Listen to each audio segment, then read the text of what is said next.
Hey friends, welcome to the Next Best Thing podcast. I'm your host, Andrea Cline-Thomas. I'm here to help you live the life that you design instead of choosing a life you think you have to settle for. Before we dive into this episode, I want to take a moment and just thank everybody who listened to last week's episode. I have been gone for a few months, and last week was my first week back, and I got a lot of feedback about coming back and the episode, and so I really appreciate it. It taught me such a great lesson because I was like, I gotta get it out. I gotta get it out, even if it's imperfect. And it taught me a lesson about, how they say, don't let perfect get in the way of good enough. And so, again, just more reinforcement that showing up matters. And so that's what I am just trying to do every single day is just to show up. So thank you for your positive feedback. It means a lot. Thank you for not forgetting about me and not forgetting about this podcast and checking it out, even though I've been gone for so long. So, yes, thank you so much. All right, we're going to dive in. This is another solo episode, just you and I chatting about something that really fires me up. We're just going to just ask this question. I'm just going to start by asking this question. Why are you still playing by the rules? Why? We're living in a complete and utter state of upheaval in every corner of the external world. I don't know what's happening in your house, but like externally, it is very much of a dumpster fire. And what I find, I got to do a lot of speaking this year because of this work that I do on this podcast and the work that I do in the Next Best Thing ecosystem, which is really helping people in a hands on way and creating tools and resources to help people navigate career and life transitions. And what I find most startling is that people are operating from a outdated playbook, literally a playbook where that reality no longer exists. They're playing a game for a reality that no longer exists. And you know what you can't do when you do that, when that's your strategy, you can't win. And that's not acceptable over here in these parts. And so I really want to talk about today what I'm seeing, but more so the corrections that can be made and my perspective on how we need to really start thinking about where we are right now and how to meet this moment more strategically. Bet? Does that work? All right, let's go ahead and dive in. I have notes here today, but this is something I'm very passionate about. So we're just going to also let the spirit move, but hopefully not drag this thing on. So meeting this moment really requires us to interrogate everything that we knew, everything that we've been told. Again, because what we've been told was related to an old reality. It is not what is going on current day. And so I hear people, if you have an instinct, your instinct, you have to like train yourself to think differently. So your instinct is going to say, this is how we've always done it. Your instinct is going to say, oh, well, like this is a strategy moving forward. Your instinct is going to say, um, you know, well, I can't do it differently. And you need to start creating a conversation with that instinct that says, who said, why not? Why not you? Sometimes people will say, well, either these are your options, it's A or B. Why can't there be a C, D, E, and F? Why not? Now, the point again isn't to just be contrarian, and I don't want you to show up to work tomorrow popping off, say, I listened to this podcast and whatever. Like, let's be smart about our money. Okay. This is something we need to think first and then create an action plan. And a lot of times we have to follow the rules for a moment before we can pop out and show folks, a la Kendrick, right? Sometimes you got to play the game before you change the game, right? And I'm talking about changing the game for you and not always like changing the game for an industry, institution, whatever. Um, but we got to play the game before we change the game. But we have to be very clear about the game that we're playing. And that's where I think that people are losing sight and are really just out here. in a game that they're not poised to win because they don't know what game they're actually playing because so much has changed in such a short amount of time. We are at very much just beyond politically, we are a moment in history where the future of work is now. Nothing will be the same with AI. Nothing will be the same after this moment. So let's talk about some of the things that I'm seeing out here and just how we need to think about this differently. Folks saying, my career is safe. Say what? Say what? Every time I hear a variation of this, I just squint. Like, people are like, well, my boss likes me, or my company, our financials, we're in good shape, or I just signed a contract, or I've been here for so many years, or fill in the blank of thing that it doesn't matter what you say, nobody is safe. I am not safe, you are not safe, nobody is safe. The people who are safe are the people who have a ton of money that they can sit on and they don't have to move for a solid 2 years. I'd say people who have 2 years of money, they're safe. I guess I could have 2 years of money if I wanted to drain my 401k or whatever. Um, but I'm not safe. You're not either. So let's stop acting like we're safe. Because if you that's not to be frantic, but that means that you got to move now. That means that you got to employ strategies right now, right? And it's almost disrespectful to the droves of people who have experienced layoffs to move in that space of like, it's not going to be me. Like there's fire all around me, but I'm cool. I'm not going to be burned. It's just, it's showing that you're not really aware of what is going on in the marketplace. And there is a very clear gap, um, not just between reality, but between education for what's really happening um, in the job market right now. So I hear that from people. I hear that from people in news, which is the wildest thing because it is just completely in free fall right now. And people are like, oh, I'm safe, or if somebody says, I'll just do this and that, you have no clue what's going on outside. And I just really implore you to be aware, um, and to heighten your awareness because you don't want to find out the hard way what's really going on. And again, it doesn't have to be financial trouble. Because of AI, it is changing how workplaces work. It is changing how workplaces consider their labor force. And that's why you'll see massive layoffs, whole departments, they get rid of whole departments, but then the company is still hiring.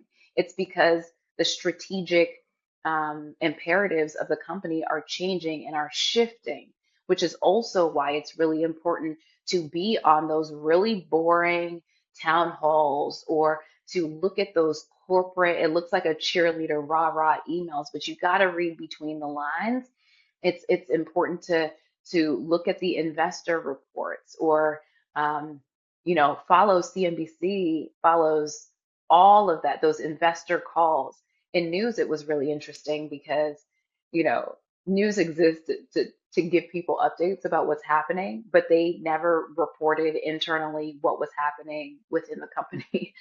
So I would always like look at other outlets that were reporting on companies, on media companies to get their perspective of like what was happening at the company financially, at the company that I was at, or the strategic initiatives, because they have to tell their shareholders like what they plan to do. And I would talk to coworkers about that, and they would just, oh, whatever, whatever. I can't do anything about it. So, blah, blah, blah, blah. So I'm just stick my head in the mud. And I was like, hello. Like once they're investing in streaming, for instance, this is why you should care. Like they were investing in streaming when I first, for my last job when I first came. That was one of those things that they thought that would like pop off in a different way. It has not in the way. It is very important, but it didn't.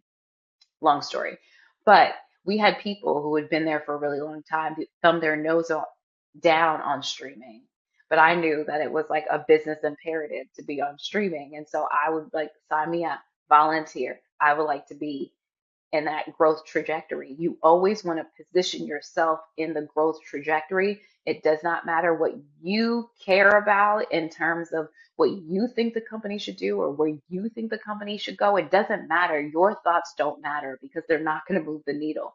You have to be aware of where the company's trajectory is and figure out how to marry your skills to that trajectory if you want to stay in the company. That means that you might have to have strategic introductions to certain people. That means that you might have to get different stretch projects. That means that you might have to join different committees. Like, you can't just be like, I'm just doing my job, doing my job. I have good performance reviews. If the strategic goals of the company are shifting and you are not a part of that plan, you will separate with that company. They do not need you anymore. And let's talk about that relationship. Your work is a business relationship. You can meet amazing people there who you love and become family, but work in its totality is not your family. And I'm going to hold your hand when I say this. I'm going to get close. They don't care about you like that. They don't. They are only obligated to their bottom line, not your feelings, not the seasons. Oh, you can't lay people off during the holidays. They do it every year. Every year. Holiday, no holiday. You just had this big life event happen and then they laid you off. People are getting laid off while they're on leave.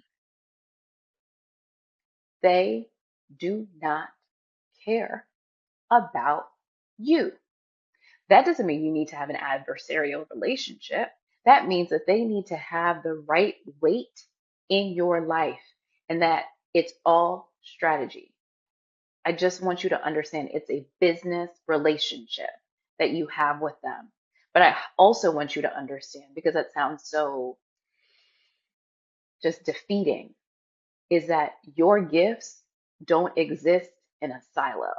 That your gifts can work over here, but they can also work over here. They are on loan for this company for which you have been in a business relationship with, but then you can take those same gifts somewhere else. Now, I was in an industry where sometimes you had folks that wanted to act like they were God in your life, like you had personalities in management that wanted to be like, well, where will you go? What would you do? And that's how I was received when I left my job, was like, well, if you don't do this, then what will you do? And I was like, I have two whole degrees and I have awards and I'm really good at this. You don't think I could be good taking this someplace else? Ciao, bye. That's just wild. So you have to see yourself of like, my gifts are serving in this way for now. It's all a for now. Everybody has an expiration date. You just hope it's on your terms, but if it's not on your terms, no big deal. You can take that someplace else. And I think you need to understand that now and not as a pep talk if the shoe drops, right? I need you to understand that right now. All of this is hard. All of it. There's a lot that is out of your control. But what is in your control, it is your responsibility to dominate. And as I often say when I'm speaking, all of it is hard, but you choose your incline. You choose the incline. Everything is not out of your reach. So if we're saying that everybody is expendable, that upheaval is being normalized, then why don't you have a next best thing strategy? Why? You're waiting for the shoe to drop to then figure it out? Why would you do that to yourself? Why would you do that to your family? Why would you do that? And if you think oh, I'll just go get another job. I'll just go apply for another job. The job market is trash. There's so many people out here. So if your only strategy is to freshen up a resume and apply, you are choosing the steepest incline possible. And if you think that, oh, well, let me help that by just putting the green banner on LinkedIn, still, you have not changed that incline. It is you are going straight up. It is the steepest incline that you can have. You can do whatever you want, but understand if that is your only strategy, you are choosing the hardest path possible. So my proposal is that the strategy has to be multifaceted, and it should have started yesterday, but if you haven't started yet, now is the time to start. So you first have to know yourself for real. We have all these titles and industries, but like nobody knows what you do anyway. Like with a title, nobody knows what that means anyway. So what can you do well? What can you master? What, how have you shown up? How have you won? Because it's not just like enough to say, I'm a storyteller. Like you need to demonstrate how you've told stories in a way that benefited something, that met a goal. How do I know that you're good? When you go to my LinkedIn, you will see the first thing, 3-time Emmy Award winning journalist. I've won other awards, but people recognize Emmy awards. I'm not bashful about it. I'm not coy about it because it's a credibility play, right? So you have to know what you are good at. But it's not enough to say, hey, I just am a storyteller. Like everybody's a story. A PR person's a storyteller, an advertiser's a storyteller, an influencer's a storyteller. Everybody's a storyteller. Everybody's a damn storyteller. Everybody has to tell a damn story. So if I'm a storyteller, what does that even mean? So who are you serving? Why are you serving them? And are you any good at it? That's A. B is what will the market pay for? And that means that you have to solve a problem. And so that's in having conversations with people and seeing where they might need your help so that you can talk about your skills in a way that can solve their unique problem. We oftentimes focus on what we want to do, but we don't focus on who wants it. Does anybody want that? What you're offering? Does anybody want it? And sometimes the lack of response in our effort to get traction is a realization that the market actually does not dictate. The market is not asking for what you have to give.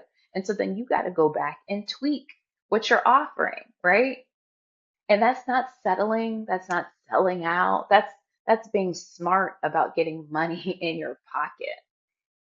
And so, I always talk about on the podcast how to go from where you are to where you want to be. That's not a leap. That is a small step. And sometimes I'm like going out of order with my notes now. So let's go on this journey together. Sometimes you got to take this next step of the thing that people will pay you for, even if it's not fully where you want to go, because this next step can might be the thing that takes you there, or it might be the thing for right now just to get money in your pocket. And we got to be okay with that because of this economy. We are on the brink of a recession.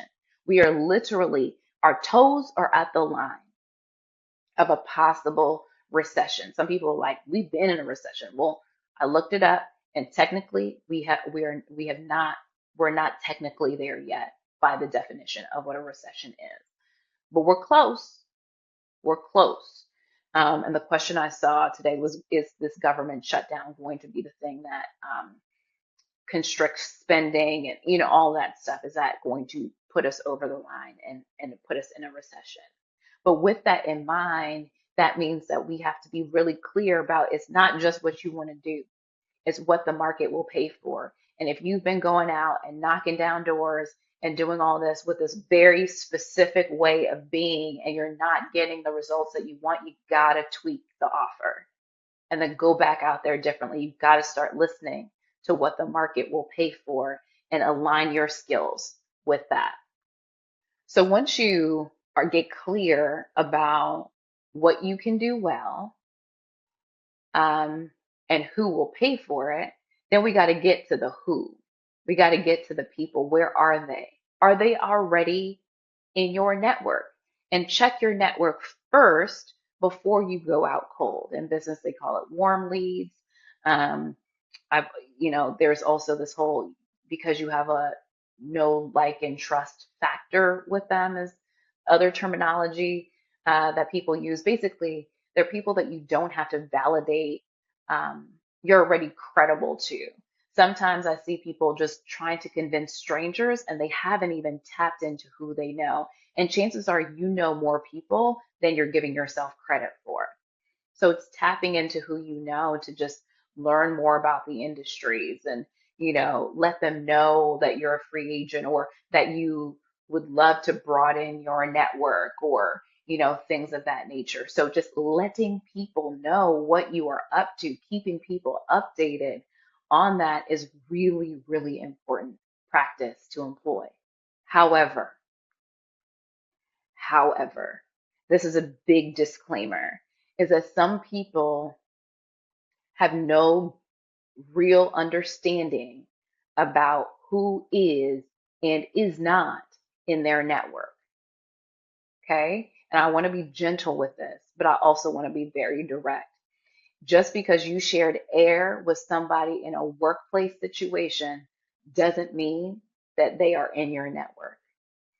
How do you know if somebody is in your network? Have you shared a meal with them? Like, have you had any contact outside of the workplace? Have you helped them in any way? Do you have anything to offer them other than just drawing what you need from them? Can you offer anything to them? This is why you have to serve first. There are people who reach out. We've all had it. People who reach out and you're like, What's he what's he messaging me for? I hadn't heard from him since Jesus was a babe, and now he wants me to like put him up for a job. Like people get real buck in these situations and they lose a lot of perspective about who they really have access to. It's like a lot of audacity. And just because you're in a dire spot doesn't mean that somebody is obligated to help you. And I hate to say it that way, but it's like very, very true. We just got to be real clear about it. Like I'm kind at work. I'm nice to people. That doesn't mean I like you. That doesn't mean that after I stop working there that I want to speak to you anymore. That doesn't mean you can ask me for anything. That doesn't mean I can vouch for you. So it's very important to actually have real relationships with people. Deposit first. People are trying to withdraw from accounts that they never made a deposit in. And so you have to be real clear because you can turn people off in terms of the asking, and which is why people go to cold people, but especially go to people cold. But especially if you're trying to transition industries, you are going to need somebody to vouch for you. Chances are you're going to need somebody to vouch for you. So you can make that transition because you won't have the one-to-one skills that are required. And so you need somebody to be able to, put in a good word for you. But they need to have a good experience with you. They need to actually have an experience with you other than just the mutual experience of sharing the same air in a job, in a building, you know. So it's really important for you to serve first and have a service mentality. I truly believe that the good fortune that I've received up into this point, because I always say that every job that I've had since I've transitioned, and even before that, has come from a friend. I have not had to sit down and go through the difficulty of all of, applying for dozens of jobs. I have not done that. Money has come to me. Every single dollar that I have made has come directly or indirectly from a friend. But it's because I am a friend. It's not even network. Like, yes, they're in my network, we can call it, but they're also my friend. But I am a friend, so they are a friend to me because I do serve. And people, whether you believe in karma or Jesus or whatever, it's a universal theme that if you are not giving, you will not receive. So like let's focus on giving, and you will be amazed at how, and not giving to be blessed in return, but giving because that is who you are. That's a part of your DNA. But it's very jarring when, I'm getting requests from people, and friends have talked about it, getting requests from people like, hey, I have a friend who works at a Fortune 500 company, and she gets messages, hey, can you recommend me for this job? And it's just wild. People are wild. Okay, moving on.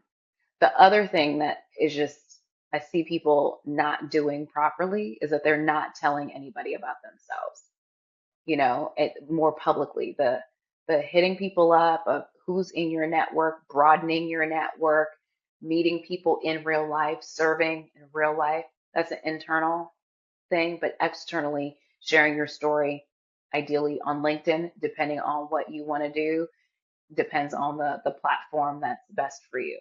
It's like if I was a singer and I wanted a record deal and I just went online and said, I'm a singer who want a record deal, look at my resume. Is that how you get a record deal? No.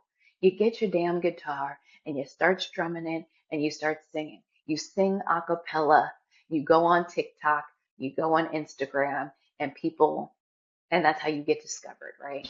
But too often, too many times, people are just trying to tell me what they want. They put up their green banner and they're like, I would like these roles. Well, I don't know if you could do it just because you had that job before. I don't know how good you are. I don't know your wins. I don't know what's going on with you. But that's what I see over and over. Open for a coffee, chat, this and that. These are the roles I'm looking for. If you see anything like that, could you think of me? I'd appreciate it. No. Share your wins. Share how you add value. Share what you are learning. Can people find you? You have to become discoverable. And you can't, again, the incline metaphor. If you're only applying for jobs, then the only way people can discover you is if you go out and apply for the thing. I don't play that game. I want to be discovered when I'm taking the nap, right? So I talk about myself. I talk about what I'm doing. I talk about what I'm learning. I talk about who I'm meeting. I talk about what excites me. I talk about what I'm interested in over and over and over again. So when I'm sleeping, my people can find me. Can you even it's a difference between chasing opportunities and becoming a magnet for opportunities. There are different ways to move, right? And so, can people find you? A part of the work that I do on my consulting is that I produce events like panel discussions and stuff like that. So we're always looking for speakers. And so I'm scouring the internet looking for speakers for all different topics. And you would be so amazed at how so many people who I'm like, oh, I want to be able to have them on the stage. I can't even contact them. Ain't no contact information in sight. They're not checking their LinkedIn. They don't have an email there. I can't contact them. Even if I had the thing, I can't contact them.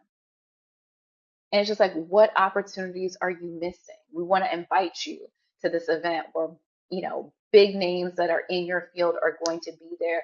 Who knows who you can meet and what networking that could do for you down the line, but you can't be in the room because I can't find you because you don't talk about yourself because, oh, you're uncomfortable. Oh, it makes me feel this way. Oh, who cares? You can't afford to be hidden. You're leaving a lot of money on the table when you show up in that way, when you don't show up at all. And I always say, if you don't tell your story, somebody else will. And the person who tells the best story wins. And it may as well be you. But if it's not, a story will be written without your participation, right? And sometimes that story is silence. And that's a nail in the coffin. So you got to start telling your story. And we're going to wrap this up here, but going back to me trying to find people, because this is like a big part of my job. Um, I even try to find people like for jobs, for roles, where I got money for them. There was this one of my clients, we needed a photographer in the city to shoot something that was really quick, really easy, really good rate for it. For the amount of work, it was easy money. And I reached out to people on their website and I reached out here and reached out there. And folks, I was just like, I'm not going to chase people to try to get them paid. So I paid somebody who lived in another city that was close by. I paid them to come to this city. We put them up in a hotel because it just was worth it because I didn't have time for the rigmarole. We knew they were stable. We knew that they would come through. They answered. They had their stuff together. They had a portfolio already together. They weren't just sending me all these random clips. They had their stuff tight. They were ready for the opportunity. When it arrived, they made quick money and went back home. Period. The end. Done. Brought them back again. Are you ready for your opportunity? So a lot of people aren't. They say they want something and then it's like, well, I put out a call for this and that, and then they didn't send me their stuff. You know what I mean? Are you even ready? Or they don't have the stuff. There's something else that was going on and that we needed and somebody was recommended and we don't have a video that we need to see their work. So that's one thing of just people not even being ready for opportunity. They talk about that they want opportunity, but they're actually not ready for the opportunity that they want. The other thing is people taking opportunities for granted because it doesn't look exactly how they want it. And so they take the opportunity for granted, not having the foresight that this could open the door to a lot of things. So they're not showing up fully in this thing when it could lead to something else. Let me tell you, I told y'all this fires me up. I had um, this job at this startup. Um, the media company existed, but then they went on television. So I was part of the team to bring this digital outlet to television with some shows, and it was a very resource starved project. Let's call it that. And so we had to build this in an office, like a literal office, build a makeshift studio, which was really, for those in news, a flash cam situation. But we didn't have a technician on site. So like the technicians came, they set it up, but then I was responsible for making this happen for the talent. And one day the mic didn't work. And I'm like on my hands and knees, literally, like looking at the wire, where did it start from the camera, on my hands and knees trying to figure this thing out. And I had a moment where I was like, wow, this is a humbling experience. I'm over here where I used to be the one to be the talent. I used to be the one to be the one who was catered to. And now I knew I needed in my portfolio a more diverse experience. So I strategically took this opportunity that was in front of me and I'm giving it my all. And it was humbling though. Some of the things where, other people would be like, aren't you beyond that in your career? No, I was not, because that experience has now primed me for an experience that I'm having right now where I know it intricately and it has all opened. Well, I didn't leverage that experience. A lot of people don't even know I had that experience, but the skills, I've leveraged those skills over and over and over again. Not the company name. That's why I'm not sharing with y'all, because it doesn't even matter.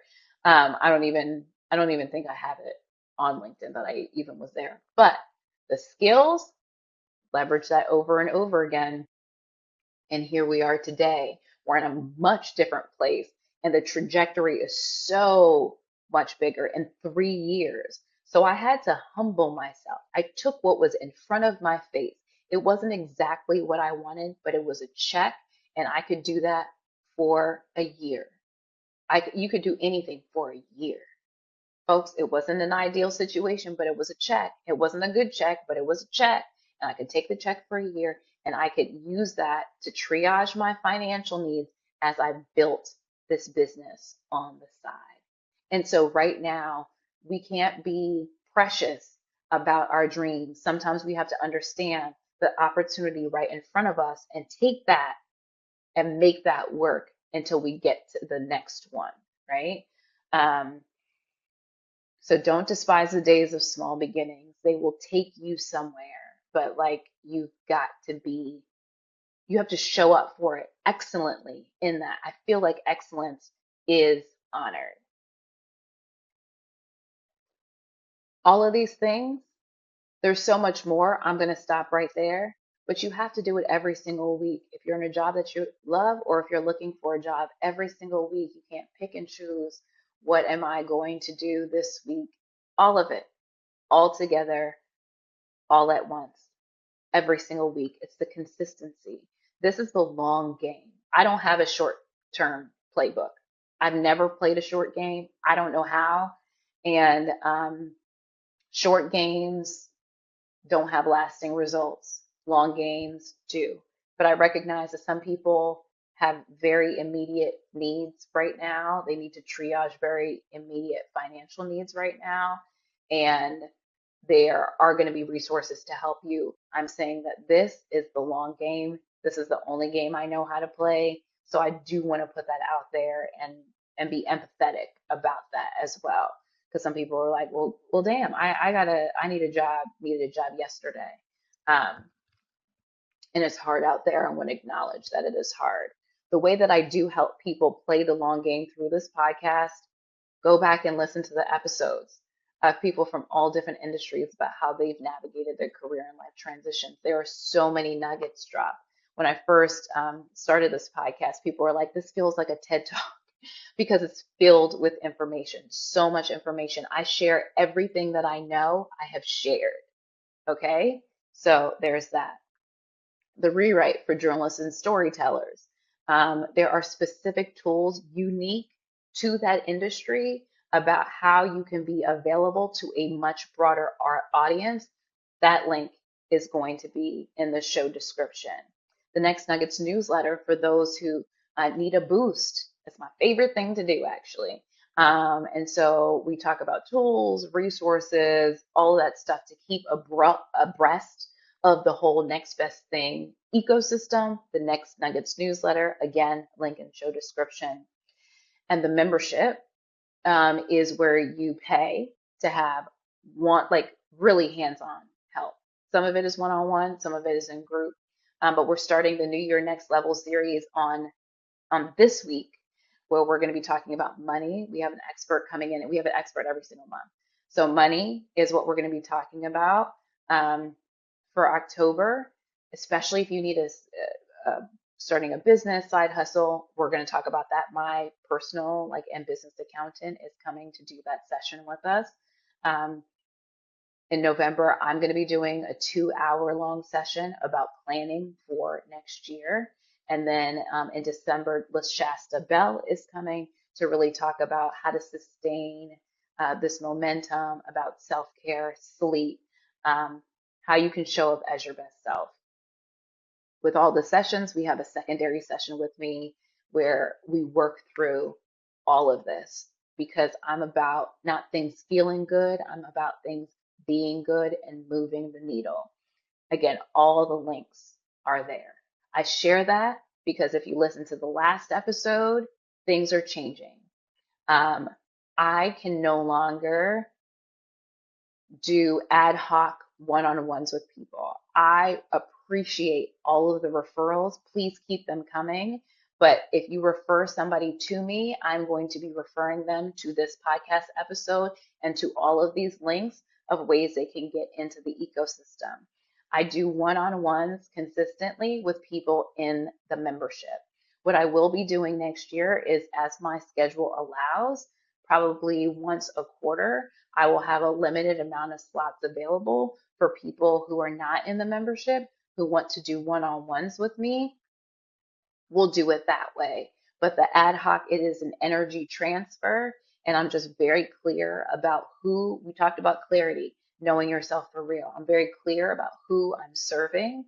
And what I'm finding is that these one-on-ones, one, they take a lot of time. They're an energy transfer for me, where I care about people deeply, but they're not often invested in the process of change. It's me helping people, giving them all these downloads, all this information, things that I've paid for, things that, what I've learned from what I have paid for. I'm downloading it into people because that's who I am, and they are taking it and they're going away with it. And so they're not re-engaging with all that I have done. I think it's probably over 100 hours of videos from the podcast and things that I've done in the communities for people to watch. I have created worksheets for you to take on, to really think about. People download them, people don't watch them. People, like, I really want to work with the people who are ready to work. That's my sweet spot. That's where I love. That's where I don't get depleted. And so, and my capacity and in my business is just, it's tough. And so I want to make sure that I have enough capacity for the membership. And so that is something that is also going to be changing moving forward. So if you ask me for a one-on-one, Rosie, who is a team member, will be giving you a link to this podcast and giving you links to the different parts of the ecosystem for you to sign up for. And maybe 3-4 times in 2026, there will be open slots, a limited number of open slots where I can talk to people who are not in the membership. But that is a huge change that is going to be coming. So again, I appreciate all of the recommendations. I appreciate people thinking about me, but I'm not getting on a call. I just can't. I can't do that. I've done it so many times with so many people who take and then leave. And this has to benefit me too, and at least for my time, because I am so busy right now. And I need to be in alignment with the people that I truly want to serve, and those are the people who are ready. So there's so much out there for you if you want it to get to know me, get to know my personality, follow me on LinkedIn, like all those things, they're all there. I give so much away, so much away. Everything I know, I have talked about. But when you're ready to work with me, then we can work together. And I can't wait for it. I really can't wait for it. We're doing such amazing work with this membership. They are my favorite people. We just met in person earlier this week, last week, and I just love them. And they make me so much better. And people are winning. When I tell you people are starting businesses, people are being bold. They are making money on their own. People are moving. People are advocating for raises, like $10,000. Like, it is real stuff. This is not a manifest and airy fairy. No, people are moving the needle for real in that space. And that just like, ooh, this is what God put me here to do. I'm very clear. As I said last week, I am very clear. And so this is why I wanted to do this episode, get it in the books. So share it with your friends and join us. There's room. There is room for you too. I want to celebrate your wins as well. I think we covered everything. So thank you so much for being here. We're going to be back to interviews next week, our traditional trajectory throughout the end of the year. So thank you so much again. This is the next best thing. Your next is within reach. It does not matter who's in the Oval Office or who's in the corner office. That I do want to end by saying this. During the 2007 Great Recession, some of the biggest companies were birthed. You can either see this moment as a moment of peril or a moment of opportunity. If you see it as a moment of peril, there's nothing we can do. If you see it as a moment of opportunity, at least there's hope. And so I see it as a moment of opportunity, and I want to be a full participant in my life, and a full participant. I don't want to just be a reactionary. I want to be a full participant and show up for myself, not other people, show up for myself. And I hope you want to do that too. And if you don't know how, it's okay. That's why I have all these resources. We can work together. Have a great rest of your day, and I will see you next week.